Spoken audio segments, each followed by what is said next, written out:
നമസ്കാരം.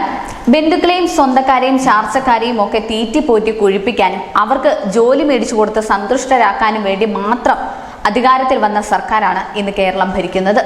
സർവകലാശാലകളിൽ ഭാര്യമാരെയും ബന്ധുക്കളെയും ഒക്കെ നിയമിച്ച കേസ് നിലനിൽക്കെ തന്നെ ഇപ്പോഴിതാ കണ്ണൂർ ഇരട്ടിയിൽ അംഗൻവാടി വർക്കർമാരുടെ റാങ്ക് ലിസ്റ്റിനെ ചൊല്ലി വിവാദം ഉയർന്നിരിക്കുകയാണ്.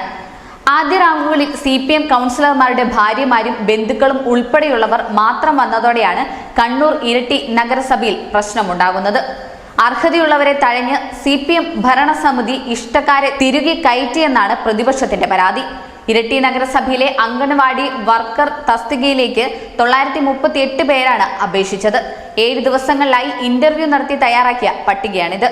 ആകെ 70 പേരുള്ളതിൽ ആദ്യ റാങ്കുകളിലെല്ലാം CPMന്റെ സ്വന്തക്കാരാണെന്നാണ് ഉയരുന്ന ആക്ഷേപം. 1ാം റാങ്ക് നഗരസഭയിലെ ഇപ്പോഴത്തെ CDS ചെയർപേഴ്സൺ, 2ാം റാങ്ക് നഗരസഭയിലെ CPM കൗൺസിലറുടെ ഭാര്യ, 3ാമത് CPM കൗൺസിലറുടെ സഹോദരന്റെ ഭാര്യ, 4ാം റാങ്ക് നേരത്തെ കൗൺസിലർ ആയിരുന്ന DYFI വനിതാ നേതാവ്, 5ാം റാങ്കിലും CPM കൗൺസിലറുടെ ഭാര്യ, നഗരസഭയിലെ താൽക്കാലിക ഡ്രൈവറായ ലോക്കൽ കമ്മിറ്റി അംഗത്തിന്റെ ഭാര്യയ്ക്ക് 6ാം റാങ്ക്, പാർട്ടി സ്ഥാനാർത്ഥിയായി മത്സരിച്ച് തോറ്റയാൾ 7ാമത്, 8ാം റാങ്കിൽ CPM കൗൺസിലർ, ആദ്യ 15-ൽ നഗരസഭാ വൈസ് ചെയർമാന്റെ മകൾ ഉൾപ്പെടെയുണ്ട്.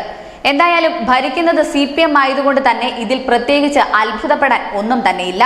BPL വിഭാഗത്തിൽപ്പെട്ടവരെയും വിധവകളെയും ഉൾപ്പെടെ ഒഴിവാക്കിയാണ് ഉദ്യോഗസ്ഥരെ ഉപയോഗിച്ച് നിയമനം അട്ടിമറിച്ചിരിക്കുന്നത്. എന്നാൽ എല്ലാം നഗരസഭാ ഭരണസമിതി ഇതൊക്കെ തള്ളിക്കൊണ്ട് മാനദണ്ഡമാണെന്ന വിശദീകരണമാണ് നൽകുന്നത്. കൂടുതൽ മാർക്കുള്ളവർ മുന്നിലെത്തുമെന്നൊക്കെയാണ് നഗരസഭ പറയുന്നത്.